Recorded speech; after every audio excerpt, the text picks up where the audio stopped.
শুভ সন্ধ্যা আমার প্রিয় বন্ধুরা। আজ হচ্ছে সোমবার, আর এখন বাজে হচ্ছে ওই সন্ধ্যা 6:30টার মতন। তো আজকে ভিডিওটা তোমাদের সাথে শেয়ার করছি, কারণ এটা কিন্তু সোমবারের ভিডিও তো করে রেখেছিলাম, কিন্তু একদমই ছাড়তে পারছিলাম না। তোমাদের তো জানিয়েছি ছেলের পরীক্ষা চলছে, তো সেই কারণে একটু লেট হয়ে যাচ্ছে। এক এক দিন দিতে পারছি ভিডিও, এক এক দিন দিতে পারছি না, এই হচ্ছে। তো আজকে শেয়ার করব হচ্ছে সন্ধ্যার একটু মেনু। ছেলেরা খেতে ভালোবাসে, ফেভারিট ওদের পানির, সেই পানিরই একটা রেসিপি শেয়ার করব। তো পানিরটা আজকে করব একটু অন্যরকমভাবে, তো সেই কারণেই ভাবলাম তোমাদের সঙ্গে এটাই আজকে শেয়ার করি। তো নিয়ে নিয়েছিলাম একটা গোটা বড় ক্যাপসিকাম, একটা গোটা টমেটো, একটু আদা, দুটো কাঁচা লঙ্কা, তারপর একটু টক দই, কড়াইশুঁটি, আর একটু হচ্ছে টমেটো সস। তো এই দিয়েই কিন্তু আজকে পানিরটা তোমার করব। তো এদিকে দেখো দিয়ে দিয়েছি তোমার একটু নুন আর একটু হলুদ দিলাম পানিরের মধ্যে। তো দিয়ে কিন্তু একটুখানি তোমার মেখে নিলাম, মানে যাতে নুন আর হলুদটা মানে পানিরের মধ্যে থাকে। আর এদিকে কড়াইয়ের মধ্যে দিয়ে দিলাম হচ্ছে সর্ষের তেল। রেসিপিটা করব সম্পূর্ণ সর্ষের তেল দিয়ে। তো কড়াইটা গরম হয়ে গেছিলো, এবার সর্ষের তেলটা দেখো দিয়ে দিয়েছি।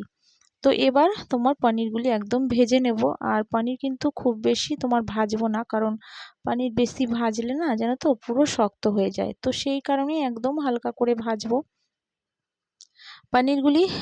তোমার ভাজা হয়ে গেলে তারপরে তোমার আস্তে আস্তে তোমার রান্নাটা করব। আর এদিকে দেখো কেটে রেখেছি ক্যাপসিকাম, টমেটম, আর ওদিকে হচ্ছে একটু আদা, কাঁচা লঙ্কা। তো দইটা রেখেছি, দইটা একটু ফেটিয়ে নেব। আর এখন দেখো এর মধ্যে দিয়ে দিলাম হচ্ছে একটু তেজপাতা। যে পনিরটা যে ভাজলাম সেই তেলটার মধ্যেই কিন্তু দেখো তেজপাতা একটু দিয়ে দিয়েছি। আর একদম সামান্য তেল, দেখতেই পাচ্ছ খুব বেশি কিন্তু তেলে রান্না করছি না। আর এর মধ্যে এখন দিলাম হচ্ছে কেটে রাখা ক্যাপসিকাম। ক্যাপসিকামও কিন্তু খুব বেশি ভাজবো না, কারণ ক্যাপসিকাম বেশি ভাজলে কিন্তু এর গুণাগুণটা নষ্ট হয়ে যায়। আর ক্যাপসিকাম বেশি ভাজলে কিন্তু খেতেও ভালো লাগে না। তো একটু তোমার সামান্য একটুখানি তোমার একটু ভাজা হলে তারপরে দিয়ে দিলাম দেখো একটু নুন আর সামান্য পরিমাণে হলুদ। তো হলুদও কিন্তু খুব একটা বেশি আমি পনিরে দিই না, কারণ ছেলেরা জানো তো একদম খেতে চায় না। আর এই পনিরের সাথে যদি একটু লুচি বা তোমার পরোটা হয়, তাহলে কিন্তু ওরা খুব ভালো খায়। তো চেষ্টা করি বেশিরভাগই তোমার তৈরি করে সন্ধ্যাবেলার দিকে যাতে চেষ্টা করি ওদেরকে একটু ঘরের জিনিস তৈরি করে দিতে। তো সবসময় তো সম্ভব হয় না, যখন একটু হাতে সময় থাকে তো তখন করি। তো এখন তো পরীক্ষা চলছে, তো সেই কারণেই কিন্তু খুব একটা করতে পারছি না। তো আজকে তোমার এখন 6:30টার মতন বাজে, ভাবলাম একটু সন্ধ্যাবেলার একটু মেনুটা রেডি করি আর তোমাদের সঙ্গেও একটু শেয়ার করি। তো দেখো দিয়ে দিলাম কিন্তু এবার আদা, আর দুটো কাঁচা লঙ্কা, কাঁচা পাকা লঙ্কা ছিল। আর এখন দেব হচ্ছে সামান্য একটু জিরের গুঁড়ো। আর এদিকে কড়াইশুঁটিটাও দেখো রয়েছে কড়াইশুঁটি, ওদিকে টমেটম। এখন দিয়ে দিলাম হচ্ছে কড়াইশুঁটি। কড়াইশুঁটিটা দেওয়ার পরে একটু নাড়িয়ে চাড়িয়ে নেব।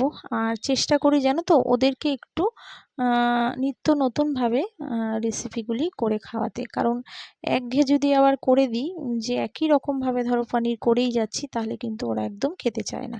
তো সেই কারণে চেষ্টা করি একটু অন্য অন্য ধরনের ভাবে করে দিতে। তো আজকে সেটাই করছি, একদম নিরামিষ। এতে কিন্তু কোনো পেঁয়াজ রসুন কিছু কিন্তু দিইনি। আর দেখো একটু সামান্য দিলাম তোমার জিরের গুঁড়ো। দেখতেই পাচ্ছ একদম কিন্তু সামান্য তেল, কোনো তেলই নেই, সামান্য তেল দিয়েছি।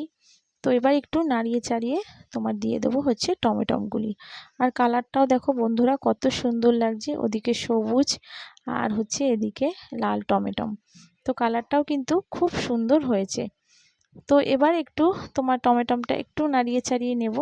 তারপরে কিন্তু দিয়ে দেব হচ্ছে যে ফেটিয়ে রাখা যে টক দইটা, সেই টক দইটা দিয়ে দেব। তো পনিরটা সত্যি বন্ধুরা ভীষণ সুন্দর হয়েছে। ছেলেরা খেয়ে কিন্তু বলেছে ভীষণ ভালো হয়েছে। তো বলছে মা এরকম যখনই করবে এরকম একটু এরকমভাবেই করো। তো ওদের তো তোমার বাচ্চাদের মুখ বুঝতেই পারছো, যখন যেরকমভাবে করে দিচ্ছি তখন সেরকমভাবে ওদের ভালো লাগছে। তো চেষ্টা করি এরকমভাবেই একটু নিত্য নতুনভাবে করে দেওয়ার। আর দেখো দিয়ে দিলাম কিন্তু দইটা, খুব বেশি কিন্তু জল দেব না। তো একটুখানি সামান্য ফুটলে পরে তারপরে দিয়ে দেবো হচ্ছে পনিরগুলি। তো দেখো একদম কিন্তু ফুটে গেছে। তো এবার তোমার দিয়ে দেবো হচ্ছে পনিরটা। তো মোটামুটি সবই সিদ্ধ হয়ে গেছে, আর পনিরটা এবার দিয়ে কিছুক্ষণ তোমার হালকা একটুখানি তোমার পনিরটা যেই একটু সিদ্ধ মতন হবে, আর পনির কিন্তু খুব বেশি সিদ্ধ হতে টাইম লাগে না, কারণ পনির তো নরমই। তো সেই কারণে হালকা একটু সামান্য সিদ্ধ হলেই কিন্তু আমি কিন্তু তারপরেই তোমার নামিয়ে দেবো। আর নামানোর আগে দিয়ে দেবো হচ্ছে একটু গরম মশলা। দেখো এখন দিয়ে দিলাম একটু সস। তো টমেটো সস ওরা কিন্তু পনিরে খেতে ভালোবাসে। আমি কিন্তু যখনই পনির করি টমেটো সস কিন্তু দিই, তোমরা অনেকেই জানো। তো দেখো একদম গাঢ় হয়ে গেছে, আর একদম দেখো পনিরগুলিও কিন্তু পুরো একদম নরম হয়ে গেছে। দেখো একটু দিয়ে দিলাম গরম মশলা, আর এখন কিন্তু রেডি পুরো আমার পনিরের তরকারি। তো নিরামিষ পনিরের তরকারি কিন্তু খুব ভালো লাগে। তোমাদের কাদের কাদের ভালো লাগে কমেন্ট করে জানিও। আর যদি আমার ভিডিওটা ভালো লেগে থাকে তো প্লিজ একটা লাইক সাবস্ক্রাইব করো, আমার পাশে থেকো। যেসব বন্ধুরা করে রাখছো তাদের অসংখ্য ধন্যবাদ, অনেক অনেক ভালোবাসা। তো দেখো পুরো রেডি হয়ে গেছে। তো এবারে করে নেবো হচ্ছে একটু লুচি, আর লুচিটা করছি একদম সম্পূর্ণ আটা দিয়ে। তো আটাটা কিন্তু আগেই মেখে রেখেছিলাম। তো দেখো কি সুন্দর ফোলা ফোলা লুচি হচ্ছে। আর আটার লুচি কিন্তু খুব জানো তো লাল হয়। তো ময়দার লুচিও হয়, কিন্তু আটার লুচিগুলি দেখছি বেশি লাল হয়। তো এবার করে নিলাম, আর দেখো ছেলেদের কিন্তু এবার দিয়ে দিচ্ছি। ওদের সন্ধ্যার এটাই খেয়েছিল, সন্ধ্যার মেনু যেটাকে বলে। তো রেডি, এবার দিয়ে দেবো ছেলেদের খেতে। তো চলো বন্ধুরা, আজকের মতন ব্লগটা এখানেই শেষ করছি। আজকের মতন সবাইকে টাটা।